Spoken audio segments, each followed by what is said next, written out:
Afternoon everybody. आज आपल्याला काय करायचं, इंट्रोगेटिव्ह सेंटेन्सेसचा दुसरा प्रकार व्हर्बल इंट्रोगेटिव्ह सेंटेन्सेस यांचं इनडायरेक्ट स्पीच कसं करायचं ते बघायचं आहे. मागच्या लेक्चरमध्ये आपण इंट्रोगेटिव्ह सेंटेन्सेसचं WH टाईप इंट्रोगेटिव्ह सेंटेन्सेस यांचं इनडायरेक्ट स्पीच कसं करायचं ते बघितलेलं होतं. त्याची रूल्सची एकदा परत रिव्हिजन करायची. बघा, WH टाईप इंट्रोगेटिव्ह सेंटेन्सेस म्हणजे ज्या वाक्यांची सुरुवात WH टाईप फॅमिली वर्ड्सने होते, त्यामध्ये मग what, when, why, where, which, how, whom, whose इत्यादी इत्यादी अशा शब्दांनी होते, त्यांना काय म्हणायचं, WH टाईप इंट्रोगेटिव्ह सेंटेन्सेस. अशा वाक्यांचं जे इनडायरेक्ट स्पीच करत असताना मी काही रूल्स सांगितलेले होते ते परत एकदा सांगत आहे. बघा, कनेक्टर म्हणून आपल्याला काय करायचं, WH टाईप वर्ड जो तुमच्या डायरेक्ट स्पीचच्या वाक्यामध्ये सांगितलेला आहे तो ॲज इट इज घ्यायचा आहे. रिपोर्टिंग वर्ब म्हणून आपल्याला आस्क कंपल्सरी घ्यायचं आहे. तिसरा रूल, आपल्याला जे इंट्रोगेटिव्ह सेंटेन्स आहे त्याचं असर्टिव्ह सेंटेन्समध्ये रूपांतर करायचं आहे. चौथा आणि शेवटचा, पर्सन आणि टेन्स मध्ये आपल्याला बदल करायचा आहे. अशा प्रकारे आपण मग WH टाईप इंट्रोगेटिव्ह सेंटेन्सेसचं इनडायरेक्ट स्पीच कसं करायचं ते बघितलं होतं. आज आपल्याला काय करायचंय, व्हर्बल इंट्रोगेटिव्ह सेंटेन्सेस यांचं इनडायरेक्ट स्पीच कसं करायचं ते बघायचं आहे. सगळ्यात पहिले मी व्हर्बल इंट्रोगेटिव्ह सेंटेन्सेस म्हणजे काय ते तुम्हाला समजावून सांगते. व्हर्बल इंट्रोगेटिव्ह सेंटेन्सेस म्हणजे अशी वाक्य की ज्यांची सुरुवात वर्बने होत असते. वर्ब म्हणजे काय, वर्ब म्हणजेच वर्बने सुरुवात होणारे वाक्य त्यांना काय म्हणायचं, व्हर्बल इंट्रोगेटिव्ह सेंटेन्सेस. आता कुठले वर्ब असतील, मग ते दुसरे तिसरे काही नसून हेल्पिंग वर्बच असतील. मग ते हेल्पिंग वर्ब बघा कुठले कुठले आहेत, am, is, are, was, were, will, shall, may, might, must, should etcetera etcetera, जे की मी बोर्डवर लिहिलेले आहेत. यांना काय म्हणायचं, मग हेल्पिंग वर्ब. अशा वर्बने सुरुवात होणाऱ्या वाक्यांना काय म्हणायचं, मग व्हर्बल इंट्रोगेटिव्ह सेंटेन्सेस. मग अशा वाक्यांचं आपल्याला इनडायरेक्ट स्पीच कसं करायचं आहे ते बघायचं आहे. त्याच्यासाठी काही रूल्स आहेत. बघा, या ठिकाणी आपल्याला रिपोर्टिंग वर्ब वापरायचा आहे आस्क. मागच्या प्रमाणे WH टाईप मध्ये पण आपण रिपोर्टिंग वर्ब घेतलं होतं आस्क. आता व्हर्बल इंट्रोगेटिव्ह मध्ये पण आपल्याला रिपोर्टिंग वर्ब घ्यायचा आहे आस्क. दुसरं, यामध्ये कनेक्टर आपल्याला आपण त्या ठिकाणी बघा, कनेक्टर म्हणून आपण WH वर्ड घेतलेला होता, पण या ठिकाणी कनेक्टर म्हणून आपल्याला वर्ब नाही घ्यायचं आहे, तर इफ किंवा वेदर.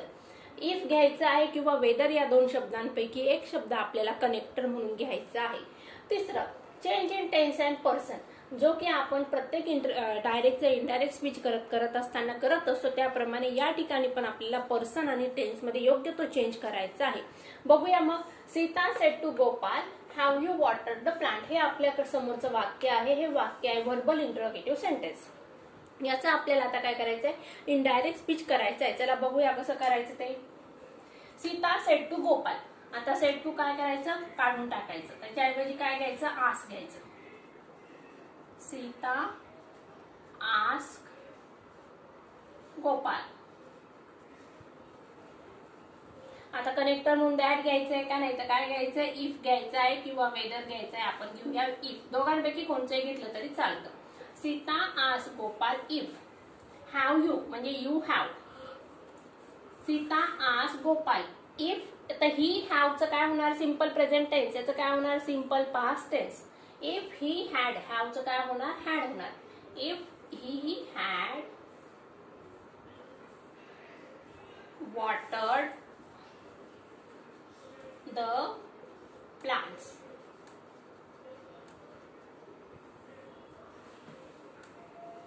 बघा, Sita said to Gopal, have you watered the plant. Sita ask Gopal. Connector काय घेतला आपण, रिपोर्टिंग वर्ब घेतला आस्क. कनेक्टर घेतलं if. Sita ask Gopal if he had watered the plant. Have आहे म्हणून त्याचं झालं हॅड. आलं लक्षात. आता तुम्ही याचा स्क्रीनशॉट घ्या आणि मग बाकीचे वाक्य आपण बघूया.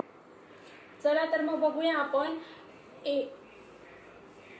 व्हर्बल इंट्रोगेटिव्ह सेंटेन्सेसचं इनडायरेक्ट स्पीच कसं करायचं ते आपण बघूया. पहिलं वाक्य लिहिलंय बघा मी बोर्डवर. Teacher sed can you catch the ball Hari. आता टीचर कोणाला बोलल्यात बघा, हरी. हरी इथं आलेला आहे. मग या हरीला आपल्याला काय करायचं, सुरुवातीला घ्यायचं आहे. Teacher ask Hari. काय लिहायचं आपल्याला बघा, पहिलं वाक्य. Teacher ask Hari. आता कनेक्टर काय घ्यायचंय, इफ.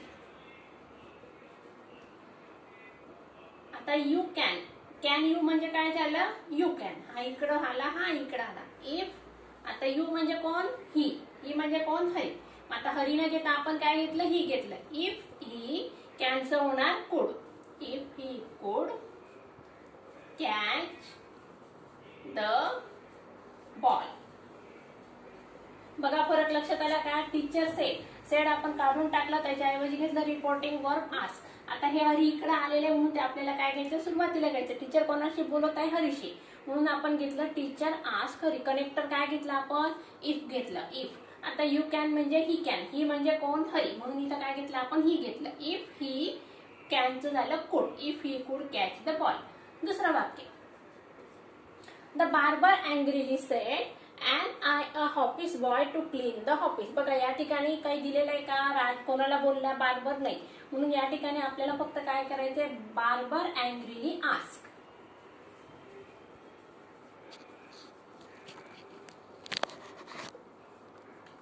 द बार्बर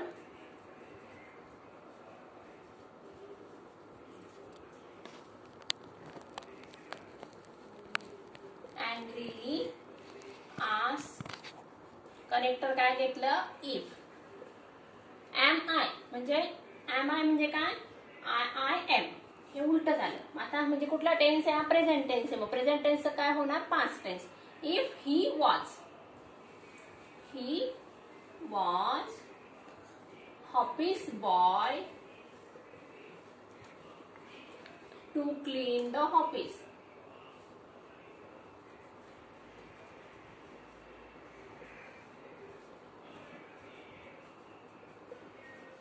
बघा काय सांगितलं मी? The barber angrily ask. The barber angrily said काढून टाकलं, त्याच्याऐवजी घेतलं आस्क.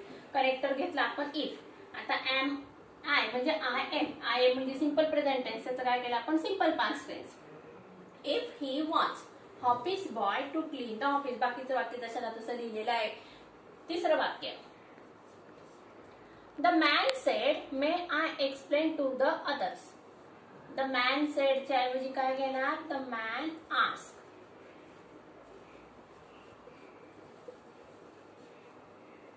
इफ. आता मे आय म्हणजे आय मे. ओके. आता मे म्हणजे प्रेझेंट टेन्स. त्याचं काय करायचं? Past tense. म्हणजे काय होणार? If he might. मेचं होतं might. If he might explain. Explain मध्ये काही चेंज होणार नाही. Explain to the others. पुढे चौथं वाक्य. बघा परत एकदा समजून सांगते. द मॅन सेड काढून टाकलं, त्याच्याऐवजी घेतलं ask. The man ask. Connector काय घेतलं? इफ घेतलं. मेचं होतं माइट. आय माइट आय म्हणजे ही माइट. मॅन म्हणजे परत मॅन घ्यायचंय का? नाऊन नाही. मग इथं काय घेतलं आपण? प्रोनाऊन घेतलं. If he might explain to the others. चौथं वाक्य. Akbar said to his wife do you know the reason. Akbar said to जाणार, त्याच्याऐवजी काय घ्यायचं? आस्क. कोणाला बोलला अकबर? त्याच्या वाईफला. Akbar ask his wife. Connector काय घ्यायचं? इफ. तुम्ही वेदर पण घेऊ शकता. इफ. आता do you know. If he knew. आता न्यू कसं घेतलं सांगते बघा मी. आता डू म्हणजे काय? सिंपल प्रेझेंट टेन्स आहे. सिंपल प्रेझेंट टेन्सचं रूपांतर होतं सिंपल पास्ट टेन्स मध्ये. नो हा V1 आहे. V2 काय आहे? न्यू आहे. If he knew the reason. चौथं वाक्य परत एकदा बघूया. Akbar said to his wife. Akbar ask his wife do you know. आता डू यू नो म्हणजे काय? तुला माहित आहे का? मग आता इफ ही डू निघून गेला. डू काय करत आहे? रिप्रेझेंट करत आहे व्हर्बला. V1 आहे म्हणून आपण ह्या नोचा V2 काय केला? न्यू केलेला आहे. If he knew the reason. बघा विद्यार्थ्यांनो, आजच्या लेक्चरमध्ये आपण काय शिकलेलो आहे? आजच्या लेक्चरमध्ये आपण इंट्रॉगेटिव्ह सेंटेन्सेसचा दुसरा जो प्रकार आहे व्हर्बल इंट्रॉगेटिव्ह सेंटेन्स, त्याचं इनडायरेक्ट स्पीच कसं करायचं ते बघितलं. आता व्हर्बल इंट्रॉगेटिव्ह सेंटेन्सेस म्हणजे असे वाक्य ज्यांची सुरुवात वर्बने होत असते. आता हे वर्ब्स कुठले असतात? तर हे वर्ब्स असतात helping verbs. Can, could, may, might, will, shall, am, is, are, was, were, have, has, had इत्यादी इत्यादी. इत्यादी म्हणजे यापैकी कुठल्याही वर्बने तुमच्या वाक्याची सुरुवात होणार आहे. लक्षात आलं का? या ठिकाणी can, could, may, might, have, has, do, does, did कुठलाही ॲम, इज, आर कुठल्याही वर्डने तुमच्या वाक्याची सुरुवात होणार आहे.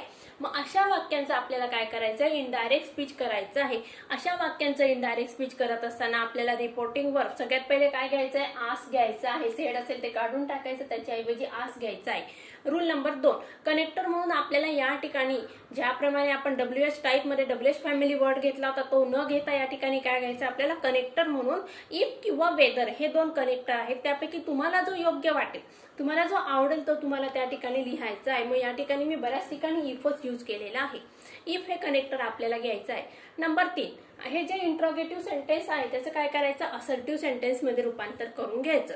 नंबर 4, नंतर आपल्याला टेन्स मध्ये आणि पर्सन मध्ये योग्य तो बदल करायचा आहे. अशा प्रकारे आज आपण व्हर्बल इंट्रोगेटिव्ह सेंटेन्सेसचं इनडायरेक्ट स्पीच कसं करायचं ते बघितलं.